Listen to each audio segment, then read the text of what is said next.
Me quiero ir de la iglesia. Ya no soporto estar ahí. Los pastores no cuidan a las ovejas. Solo hacen todo por dinero. Los hermanos son falsos hermanos. Si han tenido pensamientos así, chóquenla. Yo también he tenido pensamientos así. Y el Señor me habló. Y eso es lo que quiero compartirles en este video. Para empezar, yo creo que todos esos sentimientos recaen en una motivación, a una raíz que viene del orgullo. Nosotros estamos buscando ser jueces y ser perfectos, cuando en realidad la misma palabra dice que ninguno de nosotros es perfecto, pero sí queremos que todos los demás sean perfectos con nosotros en su forma de actuar o en su forma de tratarnos. Esto genera que nosotros creamos una mentira, que por cierto en el video anterior hablé sobre el poder que tienen las mentiras para derrumbar el trabajo que hace Dios, y que nosotros caigamos en una trampa del enemigo para alejarnos de la iglesia, para dejarnos de congregar, para dejar de estar al lado de los hermanos y para destruir un propósito de Dios. Yo creo firmemente de que nosotros tenemos que congregarnos y que estar adentro de pertenecer a alguna iglesia. No existen los llaneros solitarios en el reino de Dios. Eso es algo que me han dicho muchas personas y yo mismo lo comprendí. Dios me ha hablado sobre cómo a Él le gustan las colaboraciones, no que las personas estén por su propia cuenta haciendo las cosas solas. Y tengo aquí unos versículos que les voy a compartir que hablan sobre la unidad.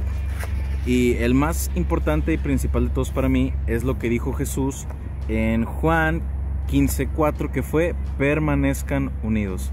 Una vez alguien me dijo que realmente no hay nada en la Biblia que te diga que dejes tu iglesia o que dejes de congregarte, pero con ese versículo a mí me da a entender que Jesucristo buscaba que nosotros permaneciéramos juntos a Él y nosotros como familia.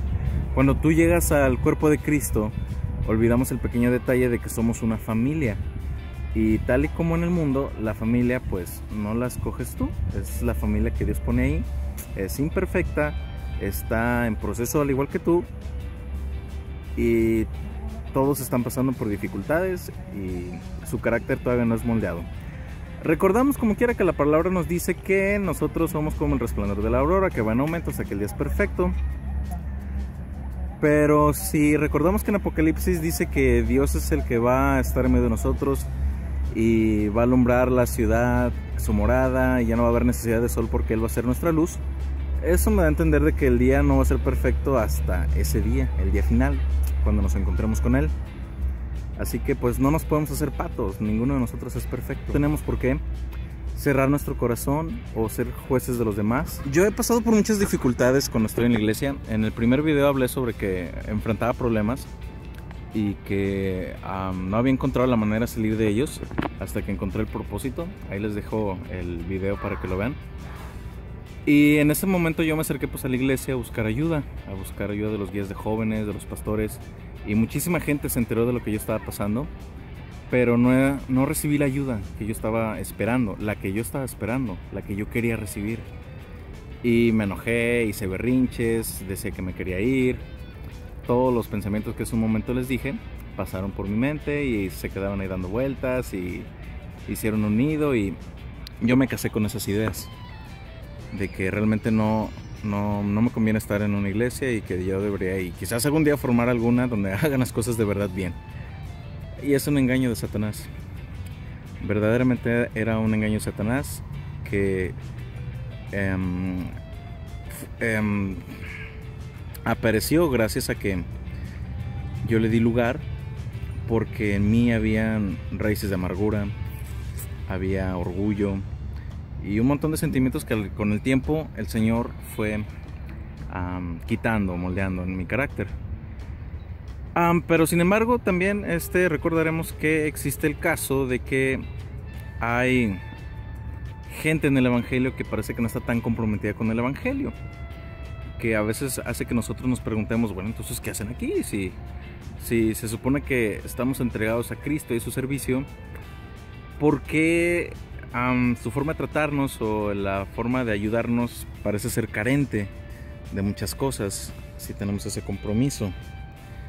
Yo lo digo especialmente por autoridades, líderes de jóvenes, pastores, Yo realmente antes de llegar a la iglesia tenía un problema serio con las autoridades, reflejo de mi mala relación con papá. Pero hay cosas que la verdad la Biblia nos enseña sobre las autoridades. Por ejemplo, Romanos 13 nos dice que sométanse a toda persona, sométase toda persona a las autoridades, porque no hay autoridad que no venga de Dios. O sea, inclusive los malos pastores, los falsos profetas, apóstatas, el papa, lo que quieran, son una autoridad que Dios puso y están ahí por un propósito de Dios. Me sorprendió una vez que leí que a Nabucodonosor, rey de Babilonia, Dios lo llama su siervo y que con él imparte su justicia. Y yo, caray, o sea, Nabucodonosor arrasó con Jerusalén, hizo una masacre, aparte era rey de Babilonia, lo que la Biblia llama la madre de todas las abominaciones de la tierra, y encima de todo eso Dios lo llama su siervo. Y yo dije, pues ¿qué pasado de lanza? Y eso me hizo comprender que pues sí, Dios utiliza ese tipo de personas también para sus propósitos. Y en el fondo de nuestro corazón sabemos que están ahí gracias a Dios y que Él tiene un plan para ellos también. Con todo y que no son creyentes ni tienen temor de Él, ellos están ahí para servirle a Él. Otro versículo que nos habla de las autoridades es 1 Pedro 2:13, que dice: sométanse por causa del Señor Jesucristo a toda institución humana. Si ustedes creen que el pastorado, porque es algo que yo llegué a pensar, el pastorado como lo vemos hoy en día no es tan bíblico como nosotros lo concebimos o como parece que la Biblia nos dice, pues de todas formas aquí el apóstol nos invita a que nos sometamos a las instituciones humanas. Entonces tampoco tenemos excusa para querer irnos al monte y hacer las cosas por nuestra propia cuenta. Hebreos 13 dice: obedezcan a sus pastores y sujétense a ellos porque velan por sus almas como quienes han de rendir cuenta. Primero de Pedro dice: asimismo, jóvenes, estén sujetos a sus mayores y todos revístanse de humildad, porque Dios resiste a los soberbios. Pienso mucho en este versículo porque dice que los jóvenes se sometan a los mayores, y no necesariamente quiere decir que los jóvenes a los adultos, sino que las personas que llevan menos tiempo en la fe se sometan a los que llevan más tiempo en el evangelio. Porque yo tengo 3 años en la iglesia y eso lo mencioné también en el primer video, y yo ya me sentía con los tamaños de ir con el pastor y decirle: ¿sabe qué, pastor? A mí no me parece esto y no me parece aquello.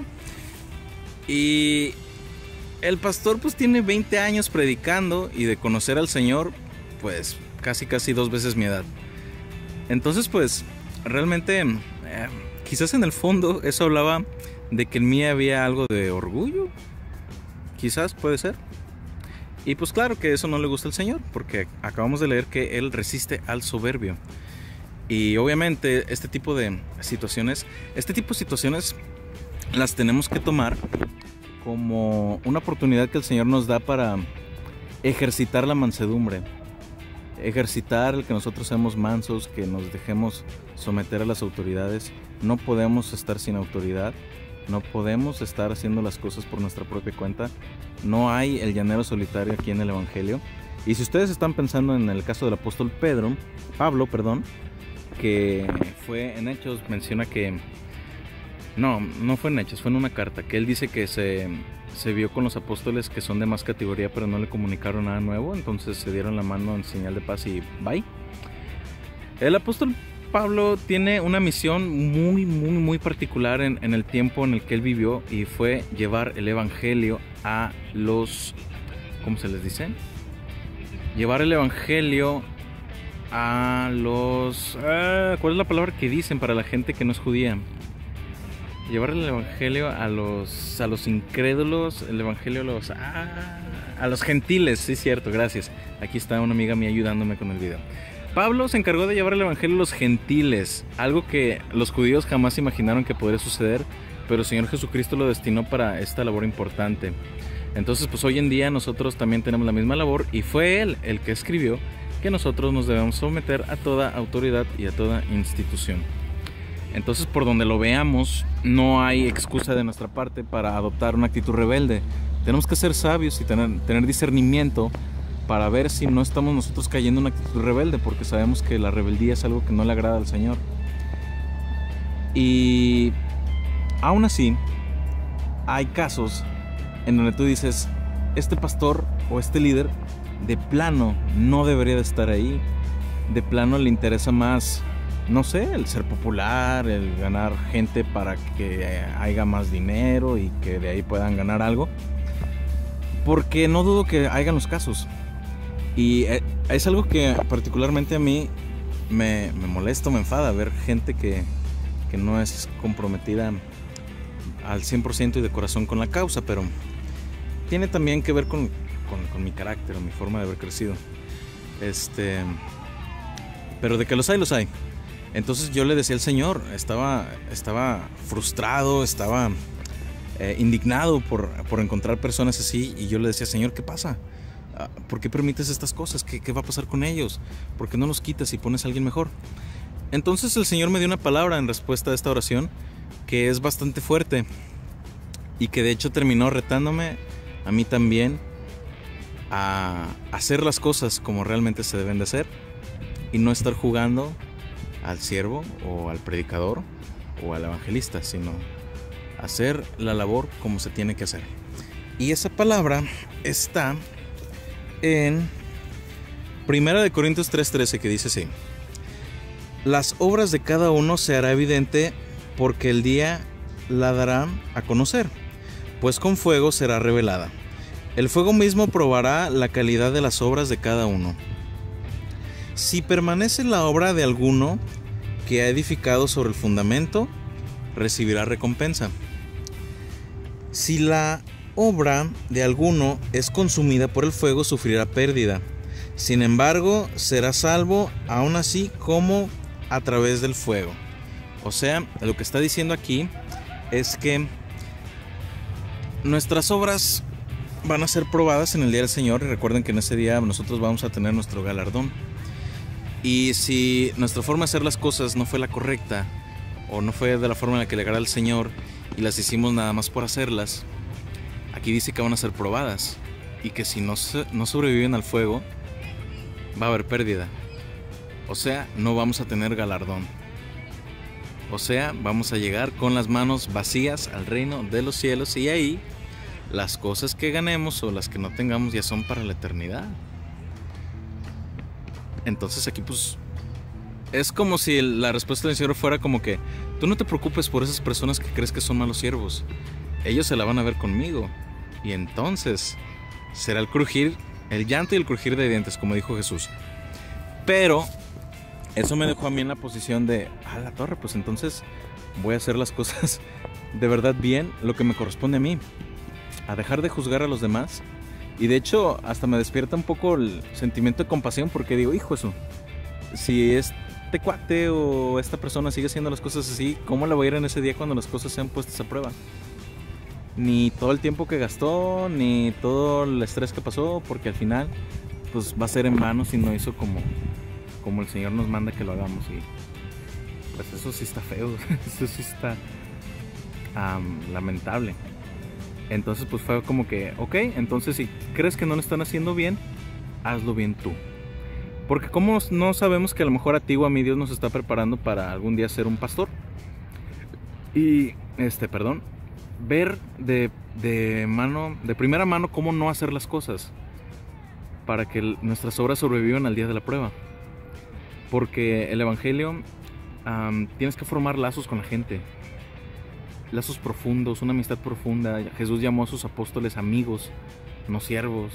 Y a lo que me refiero con esta situación de los líderes es que a veces vemos líderes que están más preocupados por encontrar gente a quien darle órdenes que a discipularlos de corazón o procurar conocer el estado del corazón de sus discípulos o de sus ovejas. Y es algo que Jesús sí hizo con sus discípulos, y es algo que nosotros tenemos que hacer el día que nos toque tener discípulos. Velar por en qué estado está su corazón, su relación con Dios, si está sanando, si está evolucionando, si está yendo por el camino que Dios quiere que esa persona tome, no el que nosotros creemos que es el correcto, porque a veces Dios nos sorprende y nos hace hacer cosas poco comunes o inusuales, pero tienen que ser las que el Señor diga que son para nosotros. Entonces realmente no es una labor tampoco tan fácil. No podemos juzgar tan a la ligera a las personas que están en una posición de pastorado o de consejería, porque realmente es una labor importante, delicada. Estamos hablando de un alma, algo que se puede perder si no tenemos el cuidado correcto. Y realmente, más que criticar, yo creo que deberíamos de apoyar a la labor y que todo permanezca en un vínculo de paz, como lo dice Efesios.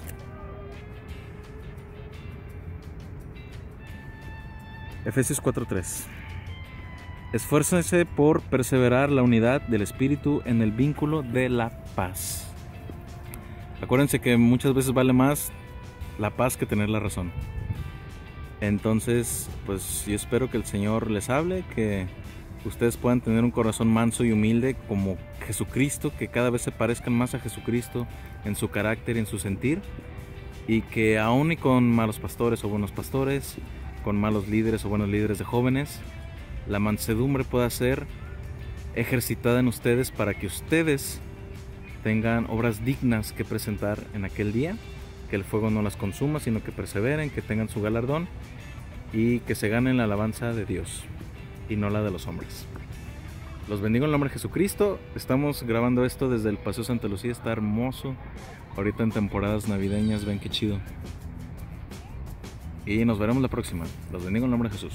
Bye bye.